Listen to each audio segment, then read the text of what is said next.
Joining us now on Six News, Rebekha Sharkie. She is the member for Mayo in the federal parliament. Really nice to have you here. Oh, good to be with you.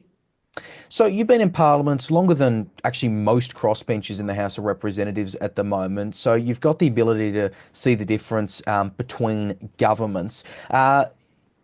Thinking back to 2019, I know you've been in Parliament since 2016, but thinking back to Yes. the 2019 federal election and the 3 years that we had then under Morrison, now looking at the 3 years we've had under Anthony Albanese, how have you kind of observed and contrasted it all? Sure. Well, if we go back to that 2019 to 2022 Parliament, we had bushfires. We then had COVID that really changed how the Parliament operated. So it was quite a disjointed Parliament in that sense. You would go over, you would do a block of legislation for maybe 3 or 4 weeks, and then we'd effectively all be flown out, and then not go back to Parliament for some time. So it was that was quite a different Parliament. It's probably easier for me to contrast the one before and the more recent one. One thing I do notice is that whoever's in opposition, whenever they're in opposition, tend to have a very different view of how the Parliament should operate. So, for instance, I remember when Tony Burke was leader of the government opposition business, and he would be outraged when we would have gags on and debate would be rushed through. But then when there's been a change of government just last week in relation to the EPBC Act. In fact, actually, I've seen it with both governments that in relation to environment and the EPBC Act that often debates gagged and rushed through. And we had that just last week with 1 hour of debate in relation to salmon farming in Tasmania. So it's there's not a huge amount of difference with respect to how the Parliament operates, and I guess the other thing is what gets taken into the Parliament, and certainly under when the Liberals have been in, there's been some different legislation. There's been very much a focus, I think, on education in this Parliament, and some housing legislation. But the more things change, the more they stay the same, Leo. Yeah, definitely. It's also been interesting in that you've seen the crossbench grow pretty significantly since Yes. your first election here. There's plenty of I guess the quote unquote teal independents. I know you are kind of thrown into that label as well. Have you been able to kind of work with your crossbench colleagues now that you have some more? Yeah, so certainly when I started, there were just 5 of us on the crossbench, including Cathy McGowan. And I learned a huge amount from Cathy McGowan, the former member for Indi. Look, I think that you work across the Parliament, and not just within your own crossbench, but across the Parliament on issues that are important to you, whether that's and important to other members of Parliament, and see where you can find commonality, whether that's around telecommunications, whether that's around different consumer laws. So it's been good to have a bigger crossbench. It means that you can often have a proper vote on a particular bill, whereas if there's less than 5 people, it's not counted. There isn't a formal count of votes if there's a division. So that's been good. And of course, I sit in between Andrew Wilkie and Bob Catter. So I've really enjoyed my time on that front row with both of those gentlemen, and learning. I'm always learning from other members of Parliament, even though I've been there for 9 years. And I guess I like to pay attention and hear what other people are talking about in the Parliament from parts of Australia that are very different to my electorate of Mayo in South Australia. Speaking of hearing people and the electorate of Mayo, what have you really found are the key issues facing your constituents at this election? Would it be fair to say it's like roughly the same as what the nation's talking about, cost of living being kind of the overarching thing? Certainly, cost of living is huge. I've got parts of my electorate that have got a lot of young families in new houses, particularly around Mount Barker, parts of Strathalbyn, parts of Aldinga, and just covering the mortgage childcare fees, and putting food on the table is consuming people's entire pay packets. And a lot of people are incredibly stressed with just, making the finances work week to week.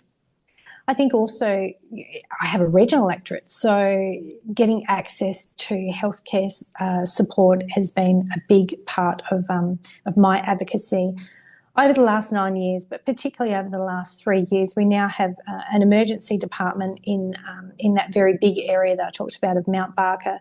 But we know that the difference in spend between someone that lives in regional Australia and someone that lives in metropolitan Australia with respect to health is around $800 per person. So those health inequities and getting access to a GP is critical in my community. Now, in terms of what's going to happen after this election, I think, you and I both know a hung parliament is very, very much possible. And, we've seen that reflected in the polling, the vibes, et cetera, et cetera.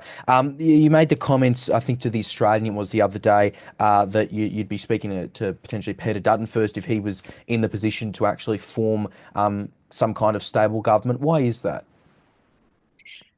Well, look, I think it's really hypothetical, if I can first say that. I mean, every election that I've been part of, and this is my 5th election, people talk about it being a hung parliament. And so far, it hasn't really materialised since 2010. We've had small moments of, for a very brief time when Barnaby Joyce was caught up in the citizenship issues of having a hung parliament. But most of the time, there's a very, very slim majority. Look, I have been very clear that I am open to talking to both sides. I guess it really depends, if that eventuates and whoever gives me a call. I do recognise that underneath Mayo sit a number of Liberal seats, but, I will talk with whoever. I want to see stable government. I think that that's really the most critical thing that we need to ensure. And like every other Australian, I am watching what both of the major parties are talking about and what they're promising to the nation. And I'm also reflecting on what was promised last time, and really just, like everyone else, I guess, keeping a list of what's being promised and how that would impact my community and what my community would expect to see and what they want to see. Mayo's notional two-party preferred had Labor above the Liberals last time, which was a shift on 2019 and 2016. Do those kind of things, weigh in as a kind of a factor? Because, obviously, and I know your aim is to win the seat and to end up in the two-candidate preferred. We are going to have the ability to see whether Mayo prefers Labor or the Liberals if it was just that chance. Is that a consideration? Oh, look, absolutely. I would look at that. It's interesting because Anthony Green, I was talking with him at an ABC event in the Parliament, and he really questioned those figures. I think probably largely because, as I said, underneath Mayo, it's largely Liberal seats or non-Labor seats across the electorate.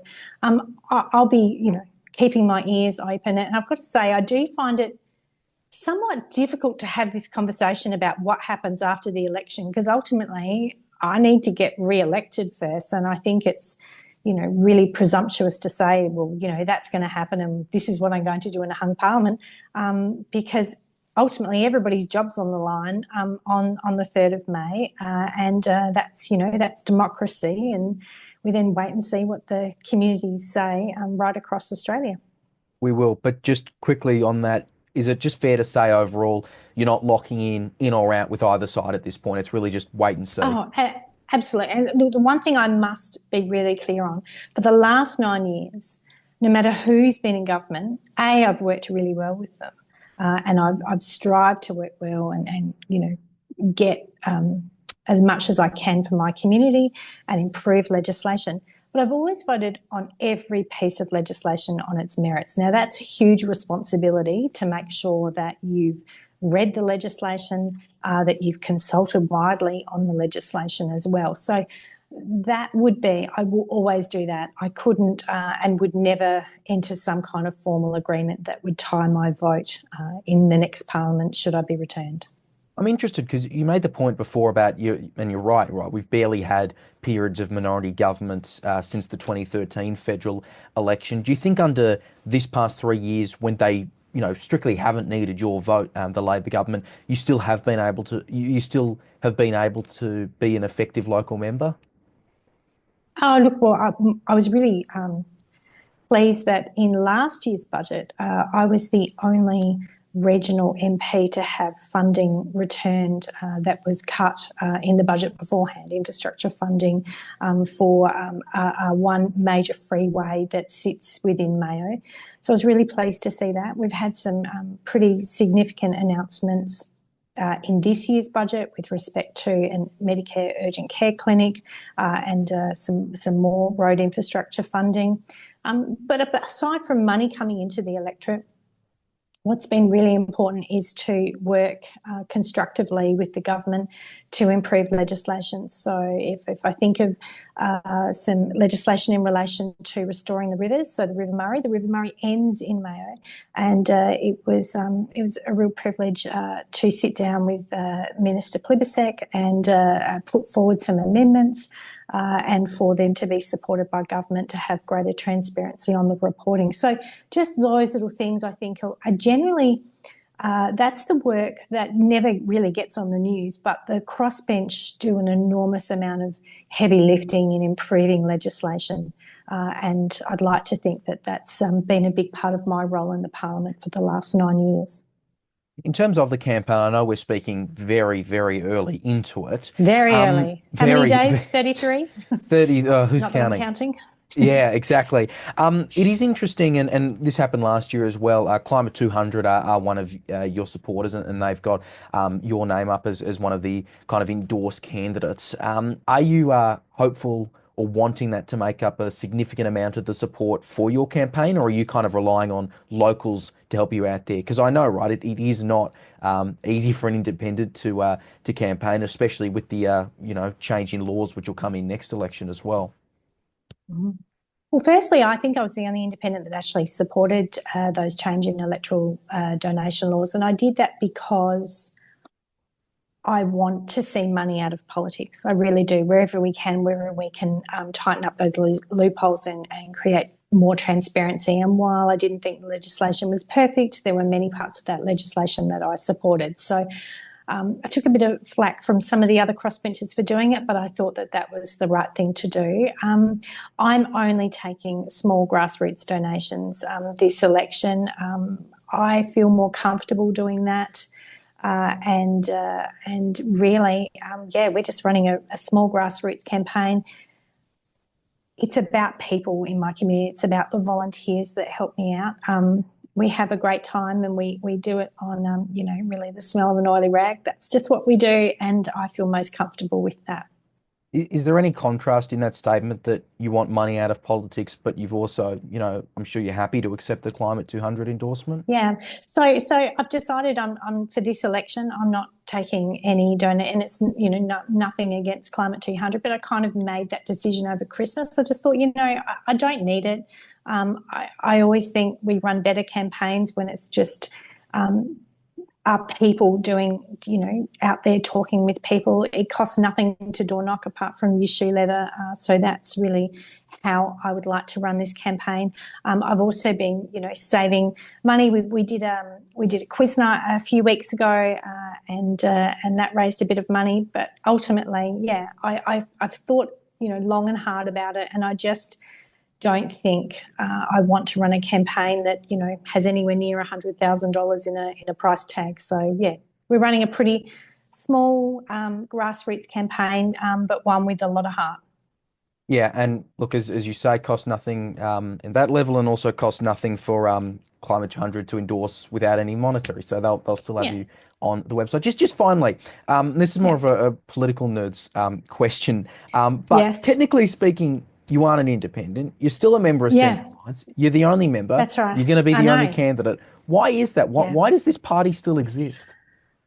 Well, it's actually really tricky if you've got savings in a party account, which I have a small amount of savings in there, to actually then transfer that over to being an independent.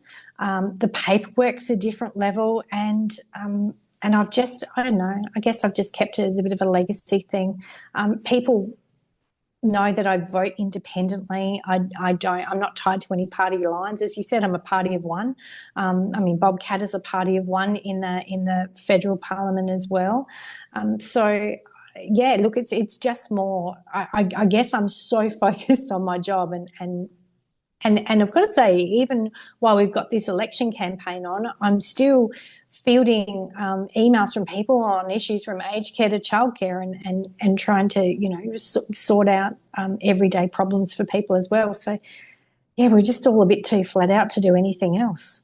Yeah. Has there ever been any thought about actually using that existing registration to maybe align with a kind of a formal party for other independents? Has this kind of been thrown out, or is that just not Yeah, not well, what you want?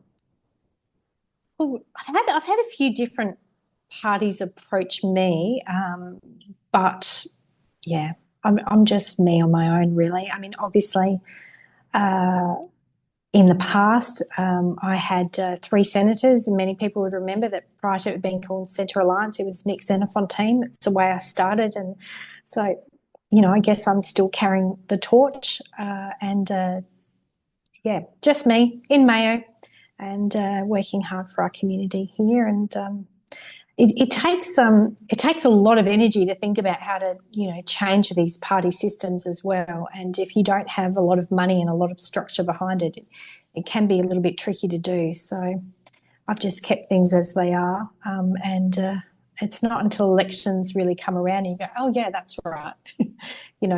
I'm still just a party of one, so it makes caucusing quite easy. I can imagine. Really, really appreciate your time. Best of luck with the campaign, which will follow closely. Rebekha Sharkie, thank you so much. Thanks, Leo. Good to be with you.